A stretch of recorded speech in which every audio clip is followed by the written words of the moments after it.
বিধান রায়ের পরে কেন বলছেন? বিধান রায় পেরেছেন নাকি বা তার পরিবার পেরেছেন যে এতগুলো বাড়ি বানাতে হরিশ চ্যাটার্জি স্ট্রিটে? পেরেছেন? কি বলছেন? কোথায় এগিয়ে আছে? বিধান রায় কবিতা লিখতে পারেন? বিধান রায় কোনোদিন এক পিস গীত বিতানের মতো একটা কবিতা বিতান লিখতে পেরেছেন? কথাঞ্জলি বিধান রায় পেরেছেন, অতুল্য ঘোষ পেরেছেন, বুদ্ধ ভট্টাচার্য পেরেছেন। একটা মায়াকা ভস্কির অনুবাদ করেছিলেন, তাই নিয়ে কত ঝামেলা। এবং তারপরে বললেন যে আমি চোরেদের মন্ত্রিসভায় থাকবো না, ঠিকাদারদের মন্ত্রিসভায় থাকবো না বলে দুবার বায়না করেছিলেন, রেগে চলে গেছিলেন, আবার চলে এসেছেন, সেসব কথা বাদ দিন। কিন্তু বাকিটা কি পেরেছেন? ওনারা কি পেরেছেন? সুতরাং এইসব কথাবার্তা বলে কেন যে মমতা বন্দ্যোপাধ্যায়কে কবির সুমন ছোট করেন? তিনি তো একবার বলেছিলেন খাও খাও খাও, কিসের এত খাওয়া? বাঙালি চাইছে, পশ্চিমবঙ্গের বাঙালি। সবকিছু কি বাংলাদেশ থেকে আসা আলিরা ঠিক করে দেবে নাকি? পশ্চিমবঙ্গের বাঙালি চাইছে যে নির্বাচন এইবারে বিজেপি থাকবে, যতই করো হামলা বিজেপি পাবেই বাংলা। রাজ্যপালকে আমাদের অনুরোধ যে শুধুমাত্র ওই সরস্বতী পুজোর দিন অওয়া কখটা না শিখে আগের রাজ্যপালের মতন এবারে একটুখানি মানুষের ভাষা, মানুষের দুঃখ, মানুষের ক্রোধ, মানুষের ক্রন্দন, সেগুলোকে অ্যাড্রেস করতে হবে, তাকে দেখতে হবে, তার কাছে জানতে হবে। এটা আমরা আশা করি যে তিনি জানবেন। নমস্কার দেবজিৎ দা, ক্যাম্পেইন কলিং মিডিয়া আপনাকে স্বাগত। আমি শুরুতেই বলবো যে দোলের শুভেচ্ছা বোধহয় আর দেওয়ার অপেক্ষা নেই, দোল পেরিয়ে গিয়েছে, কিন্তু রাস্তাঘাটে না দোলের দিন মানুষ একটা কথা বলছিল যে পশ্চিমবঙ্গে রঙিন দোল আমরা খেলছি ঠিকই রঙিন আবির দিয়ে, কিন্তু এ তো বেরঙিন একটা সময় দাঁড়িয়ে রয়েছে, ব্ল্যাক অ্যান্ড হোয়াইট। একই সাথে মুখ্যমন্ত্রী মমতা বন্দ্যোপাধ্যায় আজ ধর্ণা মঞ্চে বসলেন, মানে আজকে 6 তারিখ, এবং সে জায়গা থেকে আমি প্রথম প্রশ্ন আপনার সামনে রাখবো যে মুখ্যমন্ত্রীর ধর্ণা মঞ্চে কিন্তু হাজির হতে দেখা গেল কবির সুমন এবং জয় গোস্বামীকে, যাদেরকে দেখে মমতা বন্দ্যোপাধ্যায় বললেন ঠিক নন্দীগ্রামের কথা মনে পড়ে যাচ্ছে। এবং কবির সুমন বললেন যে বিজেপি হারছেই, আরো বললেন যে আমি মনে প্রাণে তৃণমূল মোটেই নই, আমার একাধিক অভিযোগ রয়েছে। কিন্তু এতদিন এতটা সাফল্যের সঙ্গে এত দায়িত্ব পালন করে গেলেন মুখ্যমন্ত্রী মমতা বন্দ্যোপাধ্যায়, বিধানচন্দ্র রায়ের পরেই একবার কলকাতার রাস্তাঘাট দেখুন আগে কি ছিল। একদম যাদবপুরের প্রাক্তন সংসদ এও জানালেন যে ভোটদান দরকার, সেই অধিকার কেউ কাটতে পারেন না। আজই বাংলাদেশের হৃদয় হতে রবীন্দ্রসঙ্গীতও গাইতে শোনা গেল তাকে। পরে অবশ্য মুখ্যমন্ত্রী মমতা বন্দ্যোপাধ্যায়ের অনুরোধে পথে আবার নামো সাথী গানটি গাইলেন। কি বললেন, মানে কি তাৎপর্য? দেখুন, বিধান রায়ের পরে কেন বলছেন? বিধান রায় পেরেছেন নাকি বা তার পরিবার পেরেছেন যে এতগুলো বাড়ি বানাতে হরিশ চ্যাটার্জি স্ট্রিটে? পেরেছেন? বিধান রায়ের পরে বলছেন কোথায়? বাকিরা তো সব ভাড়া বাড়িতে থাকতেন, যত আমাদের আগের মুখ্যমন্ত্রী, একমাত্র জ্যোতি বসু, বিধান রায়, সিদ্ধার্থ শঙ্কর রায়, এই তিনজন বোধহয় ছাড়া বাকিরা আমি যতদূর জানি তারা ভাড়া বাড়িতে থাকতেন। এখনো তাদের পরিবার পরিজন ওরকম করতে পারে না, irrespective of any political views. কিন্তু তারপরেও কি বলছেন? কোথায় এগিয়ে আছে? বিধান রায় কবিতা লিখতে পারেন? বিধান রায় কোনোদিন এক পিস গীত বিতানের মতো একটা কবিতা বিতান লিখতে পেরেছেন? কথাঞ্জলি বিধান রায় পেরেছেন, অতুল্য ঘোষ পেরেছেন, বুদ্ধ ভট্টাচার্য পেরেছেন। একটা মায়াকা ভস্কির অনুবাদ করেছিলেন, তাই নিয়ে কত ঝামেলা। এবং তারপরে বললেন যে আমি চোরেদের মন্ত্রিসভায় থাকবো না, ঠিকাদারদের মন্ত্রিসভায় থাকবো না বলে দুবার বায়না করেছিলেন, রেগে চলে গেছিলেন, আবার চলে এসেছেন, সেসব কথা বাদ দিন। কিন্তু বাকিটা কি পেরেছেন? ওনারা কি পেরেছেন? সুতরাং এইসব কথাবার্তা বলে কেন যে মমতা বন্দ্যোপাধ্যায়কে কবির সুমন ছোট করেন? তিনি তো একবার বলেছিলেন খাও খাও খাও, কিসের এত খাওয়া? তো যদি কবির সুমন এইসব কথা এখন বলে থাকেন তাহলে ভালো কথা। আসলে কি জানেন তো, এই এই যে কোম্পানিটা ব্যানার্জিয়ান কো, যারা কিনা পশ্চিমবঙ্গের এখন জমিদারি চালায়, তো তারা তো জানে ঠিক কাকে কিভাবে ম্যানেজ করতে হবে, কাকে কর্নার প্লট দিতে হবে, কাকে একটা বড় জায়গা দিতে হবে একটা কোনো কিছু বানানোর জন্য, কাকে গান গাওয়ার আসরে রাখতে হবে বা ডাকতে হবে, কাকে রাজ্যসভার কিছু একটা দিতে হবে। সে যদি ইমরানের মতন লোক হন, সিমির 3বারের না 4বারের দায়িত্বপ্রাপ্ত দেশ বিরোধিতা করা লোক, তারও তাকে দিতে হবে। অ্যাপিসমেন্ট পলিটিক্স আছে ভাই। তো এনারা জানেন কাকে কি দিতে হবে। আর তারপরে তো এটা তো ঘটনা যে ওই যে এটা ছিল না যে কণ্ঠ ছাড়ো জোরে, উনি তো আগেই গিয়েছিলেন, তো এখন উনি কণ্ঠ তো জোরে ছাড়বেনই যেদিন কিনা বাংলাদেশের হিন্দুরা মারা গেছেন এতদিন ধরে। কবির বাবু কোনো কথা বলেছেন? কবির সুমন, মানবিক কবির সুমন, হ্যাঁ, এখন ওনার গানের নকল করেই বলতে হবে যে আপনি কথা বললে সূর্য লজ্জা পায়, সুতরাং সূর্যের আলোর তলায় দাঁড়িয়ে কোনো কথা বলবেন না, আপনি আর বলবেন না। জয়গোস্বামী বললেন আজও অব্দি এরকম মুখ্যমন্ত্রী দেখেনি। আমি তো বলছি সত্যি তো দেখেননি। আমি আবারও বলছি, কোন মুখ্যমন্ত্রীর পরিবার আজ অব্দি পেরেছেন এতগুলো বাড়ি বানাতে? কোন মুখ্যমন্ত্রীর আমলে তাদের সহকর্মীরা মাগুর মাছ বেচতে বেচতে প্রত্যেক সপ্তাহে 50,000 টাকা করে লটারি পেয়েছেন? কোন মুখ্যমন্ত্রীর সময়ে তার সহকর্মীরা এইভাবে একের পর এক জায়গায় এরকম কাজকর্ম করতে পেরেছেন? কোন মুখ্যমন্ত্রীর আমলে কেউ দেখেছে যে শিক্ষামন্ত্রী ফ্ল্যাট কিনছেন বান্ধবীদের জন্য, সেখানে গোছা গোছা টাকা থাকবে বলে? কেউ দেখেছে এইসব? একটা টাকা গোনার মেশিন নিয়ে এসে টাকা গোনার মেশিন কেনার জন্য বিশাল বড় ব্যাপার, লাইন পড়ে গেল যে কোন কোম্পানিকে বরাদ দেওয়া হবে। কোন মুখ্যমন্ত্রীর আমলে কেউ দেখেছে? সুতরাং জয়বাবু ভুল বলছেন না। তবে কি জানেন তো, আসলে কি বলুন তো, ৭-৫ ১২ হয়, ৭-৫ নয়। ১২ মাসই পোয়া ১২, কোনো ছাঁচে নই। ঠিক সময় ওনারা আবার ঠিক দেওয়ালের ওপর থেকে ঝুপুস করে অন্যদিকে ঝাঁপিয়ে পড়বেন এবং বলবেন, আম্মু কিন্তু যাও তো, ওই সময় কিন্তু তোমাদের সঙ্গে ছিলাম, ঠিক যেরকম আগের বারে হয়েছে। এগুলো আমরাও জানি। মিলাবেন, তিনি মিলাবেন পুরো বাড়িটার ভাঙা দরজাটা। আসুক না, সময় আসুক, ২৬-এর নির্বাচনটা হয়ে যাক, দেখবেন এদের উল্টো দিকের বিবৃতি আবার কাউন্ট করতে করতে আপনাদের ক্যামেরার রিল কম হয়ে যাবে। আমি বলবো দেবজিৎদা, তৃণমূল থেকে একটা কথা কিন্তু বলা হচ্ছে যে আপনারা ক্ষমতার আশা নির্বাচনের আগেই এমন একটা ভাব করছেন যেন ক্ষমতায় চলে এসেছেন। কি বাঙালি চাইছে, পশ্চিমবঙ্গের বাঙালি। সবকিছু কি বাংলাদেশ থেকে আসা আলিরা ঠিক করে দেবে নাকি? পশ্চিমবঙ্গের বাঙালি চাইছে যে নির্বাচন এইবারে বিজেপি থাকবে, যতই করো হামলা বিজেপি পাবেই বাংলা। বাঙালি এই ন্যারেটিভটি ফিক্স করেছে। পরিবর্তন চাই, তাই বিজেপিকে চাই, বাঁচতে চাই, বিজেপি চাই, তৃণমূল ২৬-এর নির্বাচন, তৃণমূলের বিসর্জন, এইসব ন্যারেটিভ কারা সেট করেছে? পশ্চিমবঙ্গের বাঙালি। উল্টো দিক থেকে তো বাংলাদেশের আলিদের তরফ থেকে তো শুধু জয় বাংলা, তার সঙ্গে খেলা হবে, ঢিচিক ঢিচিক, আরো কিসব কিসব সব তো এনেছে ওরা। তো এনেছে, দেখুন সবার তো আর পশ্চিমবঙ্গের সবাই তো আর বুড়ো বাপকে গুজরাটে পরিযায়ী শ্রমিক হিসেবে পাঠিয়ে এখানে বসে আন্দোলনটা করবে তৃণমূলের হয়ে, এরম তো সবাই করে না। তো সবাই জানে, যারা কিনা নিজেরাই খাটতে গেছে এবং তার সঙ্গে পরম্পরা অনুযায়ী বাবাও গেছে ছেলেও গেছে, তারা এবারে বদলাতে চায়। কেননা তারা এই রাজ্যেতেই কাজ চায়, তারা এই রাজ্যে থেকেই চায় যে ঘরের মেয়ে সে রাত্রির ৮টার পরেও রাস্তায় হেঁটে বেড়াবে, কেউ চোখ তুলে দেখবে না নোংরা ভাবে। কল্যাণ বন্দ্যোপাধ্যায় আজকে যে মন্তব্য করলেন, কিছুই বলার নেই। ভালো শব্দ চয়ন, সভ্যতা, এগুলো কি পাড়ার পাঁচুর দোকানে, মুদিখানার দোকানে পাওয়া যায় যে ২০০ গ্রাম কিনে খাইয়ে দেবেন কল্যাণবাবু ভদ্রলোক হয়ে যাবে? তৃণমূল করতে গেলে অভদ্র হতে হয়। আপনি যে প্রফেশনেই থাকুন না কেন, আপনি যে প্রফেশনেই থাকুন না কেন, আপনাকে ওই খালপাড়ের সংস্কৃতির মালিকানার শরিক হতে হবে।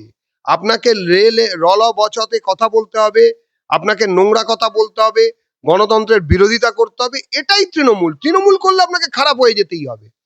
কল্যাণ বন্দ্যোপাধ্যায়কে কেন বলছেন? ও বলেছে আঙুল কেটে দেবে। মালকিনকে পাশে বসিয়ে বলেছেন ওনার যারা লোকজন, তো শুনেছেন, মালকিনও শুনছেন, মালকিনও কি কম বলছেন, হাম্বা গাম্বা রাম্বা ডাম্বা যা পাচ্ছেন বলছেন, কল্যাণবাবুও বলছেন। এখন মুশকিলটা হচ্ছে যারা কিনা মুখ্য নির্বাচন কমিশনারের আঙুল কাটার হুমকি দেন প্রকাশ্য দিবালোকে, মনে রাখবেন রাত্রি ৮টার পরে কিন্তু কল্যাণবাবু বলেননি যে বেনিফিট অফ ডাউটে আমরা খেলবো। ঠিক প্রকাশ্যে দিবালোকে মঞ্চে মাচা বেঁধে মাইক্রোফোন ধরে কল্যাণবাবু পাশে মালকিনকে বসবেন, এন্ডোর্সমেন্ট নিয়ে উনি বলছেন, সেখানে সাধারণ বিরোধী দলের লোকেদের বা বিরোধী যারা লোকজন, এমনকি যারা প্রান্তিক তৃণমূল কর্মী, যারা ধরুন বাড়ি পায়নি, গিয়ে বলবেন এই কল্যাণদা আমার না বাড়ি, চপ, ইয়ার কি হচ্ছে, গলা কেটে দেবো। কার গলা কাটবেন, কার কি কাটবেন সেটা ওনারা জানেন মিলিয়ে মিলিয়ে, কিন্তু কথা হচ্ছে আঙুল কাটবেন, তার বিরুদ্ধে কি ব্যবস্থা নেবেন সেটাকে বলতে হবে। করবো যে হঠাৎ করেই আমরা দেখলাম রাজ্যপাল সিভি আনন্দ বোস পদত্যাগ করলেন এবং পশ্চিমবঙ্গের অন্তর্বর্তী রাজ্যপালের দায়িত্ব পেলেন আর এন রবি। তিনি এখন ভোটমুখী তামিলনাড়ুর রাজ্যপাল এবং ওই রাজ্যের পাশাপাশি পশ্চিমবঙ্গের অন্তর্বর্তী রাজ্যপালের দায়িত্ব সামলাবেন। একদম তামিলনাড়ুর মুখ্যমন্ত্রী এম কে স্টালিনের সঙ্গে তার সংখ্যাত একদম সর্বজন বিদিত। এর আগে কেন্দ্রীয় তদন্তকারী সংস্থা সিবিআই এবং আইবিতে ছিলেন রবি। কি কিছু বলার নেই। মহামান্য রাজ্যপাল যিনি আমাদের ছিলেন, তিনি শারীরিক কারণে পদত্যাগ করেছেন, অন্তত তিনি তাই লিখেছেন, আপনারাও তাই জানেন। দেখুন, কেউ যদি শারীরিক কারণে পদত্যাগ করেন, বিজেপির পক্ষ থেকে তার শারীরিক সুস্থতা কামনা করি, তার অন্য কোনো ধরনের অসুবিধা হলে সমস্ত অসুবিধা তার মিটে যাক, এবং যিনি নতুন রাজ্যপাল যারা অ্যাপয়েন্ট করেছেন তারা বুঝবেন। এবং রাজ্যপালকে আমাদের অনুরোধ যে শুধুমাত্র ওই সরস্বতী পুজোর দিন অওয়া কখাটা না শিখে আগের রাজ্যপালের মতন এবারে একটুখানি মানুষের ভাষা, মানুষের দুঃখ, মানুষের ক্রোধ, মানুষের ক্রন্দন সেগুলোকে অ্যাড্রেস করতে হবে, তাকে দেখতে হবে, তার কাছে জানতে হবে। এটা আমরা আশা করি যে তিনি জানবেন। রাষ্ট্রপতি শাসন আজ করে কি রাজ্যপাল বদল করা হলো? আরেক বদল করা হলো? আমরা গালিব স্ট্রিটে গিয়ে প্রত্যেক রবিবার কথা বলা তোতা কিনি না। সুতরাং কোন তোতা পাখি কোন কোথা থেকে কি বলছে, রাষ্ট্রপতি শাসনের আঁচ আছে কি নেই, আহ, এইসবের মধ্যে আমরা নেই। আমরা চাই নির্বাচন হোক, এবং তৃণমূল শহীদ হতে পারবে না। তৃণমূল কংগ্রেসকে মানুষের নির্বাচনে মানুষের জবাব নিয়ে হারতে হবে, পশ্চিমবঙ্গের রাজনীতির বৃত্ত থেকে সরে যেতে হবে। মমতা বন্দ্যোপাধ্যায় বলছেন সিভিয়ানন্দ বোসের পদত্যাগে তিনি গভীরভাবে উদ্বেগ পেয়েছিলেন, তার গভীর উদ্বেগ রয়েছে অ্যাকচুয়ালি। তিনি অবাক হয়েছেন, ভালো, উদ্বেগজনিত কারণ রয়েছে। অবাক হন। বয়স বাড়ছে, অনেক কারণেই উদ্বেগ বাড়ছে। সামনে ভোট, সে সরকার চলে যাবে, সেই জন্য উদ্বেগ বাড়ছে। এখন সরকার যাবার উদ্বেগ বেশি, নাকি পার্থ বাবু জেলে যাওয়ার জন্য উদ্বেগ বেশি, নাকি ওখানে কালীঘাটের কাকুর গলা আবার মিলে যাচ্ছে তার জন্য উদ্বেগ বেশি, কিসের জন্য ওনার উদ্বেগ বেশি, সেই নিয়ে আর বাংলার বাঙালি আর আগ্রহী নয়। বাংলার বাঙালি শুধু একটা দিনের জন্যই বসে আছে, 26-এর নির্বাচন, সামনে ইভিএম এর মেশিন, পদ্মফুলের বোতাম খুঁজে বার করা হবে, পদ্মফুলের বোতাম টেপার পরে একটা আওয়াজ হবে টুং করে, তারপরে বোঝা যাবে যে এই রাজ্য থেকে তৃণমূলের বিসর্জন নিশ্চিত হলো। আজ থেকে ধর্মতলা একজন যে ধর্নায় বসছেন মুখ্যমন্ত্রী মমতা বন্দ্যোপাধ্যায়, বিরোধীরা বলছে এটা আসলে রাজনৈতিক ভয় থেকে নেওয়ার সিদ্ধান্ত। আপনি কি সেই যুক্তির সঙ্গে একমত? না, একমত দ্বিমতের ব্যাপার নেই, একটা তো ভয় থাকি। আপনি বলুন না, আপনি ধরুন 3বারের মুখ্যমন্ত্রী, দোর্দণ্ড প্রতাপ, কথায় কথায় আপনি মুড়ির টিন, চালের বস্তা এইসব আপনি শুনছেন, আপনার সহকর্মীরা প্রত্যেক সপ্তাহে একদম পাল্লা দিয়ে বলে আমাকে দেখ, ও বলে আমাকে দেখ, কোটি কোটি টাকা কোথা থেকে যেন জোগাড় হয়ে যাচ্ছে। যে লোকটার বিড়ি জুটতো না সে লোকটা রাত্রির 8টার আগে এবং 8টার পরে চতুর্দিকে বিরিয়ানির প্যাকেট ছড়াছড়ি করে খাচ্ছে। যার বাড়ির সামনে দিয়ে কেউ ঘুরতো না সেই লোকটার এতগুলো বান্ধবী যে তাদের জন্য আলাদা আলাদা ফ্ল্যাট কিনে রাখতে হচ্ছে। যে লোকটা কোনো মানে সাইকেলের চেন 14বার পড়ে যেত মিছিলে যেতে গিয়ে, কংগ্রেসের বা তৃণমূল কংগ্রেসের মিছিলে যেতে গিয়ে, সেই লোকটা আজকে 6খানা স্করপিও নিয়ে ঘুরছে, এলাকার শাসন করছে। এই সাম্রাজ্য একদিনে যদি চলে যায় তাহলে আপনার কিরকম হতো? উনি তো তাও ধর্মতলায় বসেছেন, আপনি তো অন্য কোনো তলায় বসতেন। তো যাই হোক, একটা কিছু ব্যবস্থা হচ্ছে, উনি করছেন, ওনার মতন করছেন। একজন বয়স্ক মানুষ, আপনাদের একটুখানি একটুখানি এইরকম প্রতিক্রিয়া নেবেন না, এতটা রূঢ় হবেন না। মনে রাখবেন, উনি কিন্তু প্রথম বাঙালি মুখ্যমন্ত্রী, যদিও প্রথম বাঙালি মহিলা মুখ্যমন্ত্রীর আমলে মহিলাদের উপর সব থেকে বেশি নির্যাতনের রেকর্ড ওনার জন্য তোলা রাখা থাকবে। তাদের অভিশাপও আছে, তাদের দীর্ঘ নিঃশ্বাসও থাকবে, কিন্তু এগুলো তো মানতে হবে। 8টার পরে উনি আপনাদের বেরোতে বারণ করেছেন, আপনাদের কোনো ব্যাপার নেই। এখন প্রায় 6:45 বাজে, আপনি এখন আমার ইন্টারভিউ নিচ্ছেন, চটপট তাড়াতাড়ি বাড়ি চলে যান, কিছু হলে কে দেখবে?